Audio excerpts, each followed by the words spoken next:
That's why Raheem can't read, because the teacher never leaves him in the classroom long enough to learn how to. And then we got to get on you parents, because too many of you are using special ed as an excuse not to do your damn job at home. Special ed is your out. Special ed is your Social Security check. Special ed is your excuse not to raise your children effectively. Most of our kids don't have learning disabilities. They got lazy and sloppy as hell disabilities. Lazy and sloppy as hell, because in my house I don't do homework. Yeah, I'm going to talk about white supremacy, but I'm going to talk about trifling ass black people too. We owned 1/2 of 1% of all the wealth in America in 1865. Well, next year in 2015, we celebrate 150 years since the 13th Amendment. 150 years since slavery, and black people still own only 1/2 of 1% of all the wealth in America. So in 150 years, your wealth ownership hasn't climbed a half percentage. Our children have to understand why, and they have to understand how we go about changing that unorthodox political economy in which we find ourselves. Some of us think by getting a good education, white people forget you black. Some of us think by getting a good job, white people forget you black. Some of us think that by having yellow skin and green eyes and straight hair, that white people forget you black. Teach, man. Some of us think that by marrying white women and dating white men and dealing with Asians and Latinos and everything else but Africans, You dead wrong. that white folks forget you black. They will never forget you black.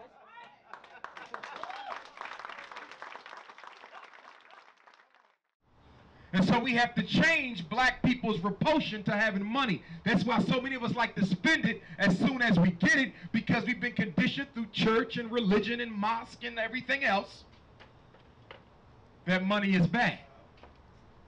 But if you know how to use money, money can be quite good. So we have to get over our repulsion to economic efficiency. We should be okay with talking about black issues, our issues, and not being so always trying to fit in and be accepting of other people's problems and issues when they're not reciprocating the same for ours. We're for everybody. How are you going to be for everybody and still be for yourself? You're the only people who want to love everybody else except yourself. Just telling you, man, especially about the black women and the black men, how to understand each other, the type of people that you can, come across. So sometimes we don't understand it. And then you got the couch potato, lazy ass black man, spoiled by his mother. That's right. He wants to live off his woman. He don't want to work or nothing. I ain't talking about a brother who came out the joint looking for a job, can't find one, and his queen is holding him down. I'm talking about a man who ain't got no record, perfect healthy condition, but he chooses not to work. He said, my mother said I'm so much of a king, I ain't got to do nothing but breathe. And so he go find him a woman, and he wants you to work, he wants you to pay the bills. Homewrecker is the woman who specializes in taking other women's men.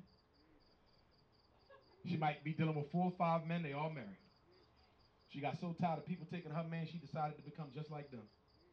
She never thinks she can have a man to herself, so she just shares everybody else's and derives her self-esteem from the fact that she can break up a happy home. His delivery, his style, the way that he gives his message off, because he gives a little comical edge, but at the same time he's giving you something that's serious. 85-year-old grandfather, he's still out there pimping.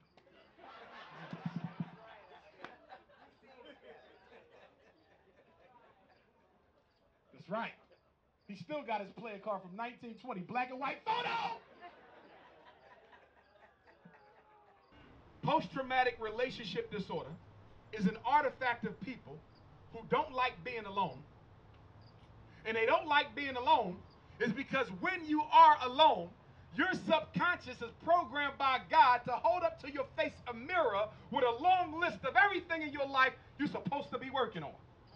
But because you don't want to deal with you, you're not interested in improving self, the quickest way to escape your responsibilities to self is to go find a distraction in another person for a lot of the wrong reasons. What are some of the reasons we start dating? Number 1, self-hatred. Too many of us are looking for somebody to love us because we don't love ourselves. That's right.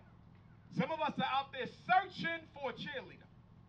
Someone who can feed us positive images of self because we don't already have them. In other words, you want someone to distract you from your own self-defeating thoughts. Throughout this time, we've been miseducated. So what the brother is doing by attacking the educational system first, because if I can get to you when you're young, see, I can indoctrinate you for good, or I can indoctrinate you for bad. 1 out of 2, half of them, at some point in their educational career, K to 12 is going to be referred to either special ed or ADHD. You know that new con game that Wall Street created in 1990 to get rich off single-parented black boys by pumping them full of the same drug that sent their father to jail. How hypocritical can that be? Wow. How hypocritical can that be? You locking black men up by the thousands for selling narcotics, and how dare you give his son the same damn narcotic that sent his father to jail, so he can sit still to be miseducated by middle-class white women who don't give a damn about his destiny. They want to take back the ghetto in Sacramento. You know what they're going to do? They're going to send a group of white folks in. They're going to take out a charter school application. They're going to go all through the neighborhood, tell the black people that we're going to open up a school to give your child a better education. But what they're not telling you is 99% of our employees will be white, just like us. And when they hire those 99% white employees, just like them, they're going to come from the suburbs, move into the ghetto of Sacramento, buy up all the abandoned properties, raise the property value, and in 10 years, the charter school that you thought was for black kids was for white people. The charter school is the new face of ethnic cleansing. So if you're going to support a charter school, you better know who's opening it. You better know the political agenda behind it. You thought it was for your kids. 10 years later, it's for all the white kids. It's something that every man and woman needs to hear about love and relationships. Many of us, our relationship destiny path was preordained by the example our mothers and fathers set for us. You're not doomed to repeat it. Only if you do not understand, accept, and embrace how it affects the way you view the opposite sex. And then we have to talk about materialism. We're caught up in European Western capitalism, which says that when we choose a husband or a wife, we have to take into account their materialistic situation. So a lot of sisters look at the brother and say, how much is he worth? What kind of car does he drive? What kind of house? Brothers look at the sister, they say the same thing. How many degrees she got, what she bringing to the table. Don't get me wrong, it's relevant.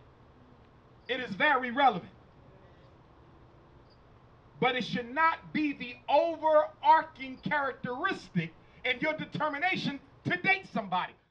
Through his presentations, through his discipline, for his research and the information that he presents, you know, in some way, shape, or form, he does set a bar for other intellectuals to aspire to be at. To keep certain schools all white and certain schools all black. Yeah. You can change it, but we have to organize ourselves.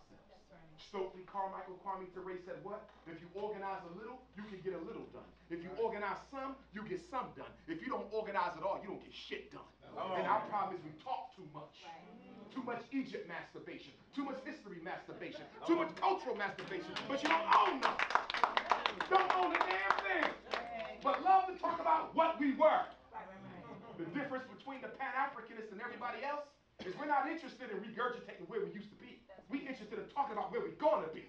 We don't want to study history, we want to make it.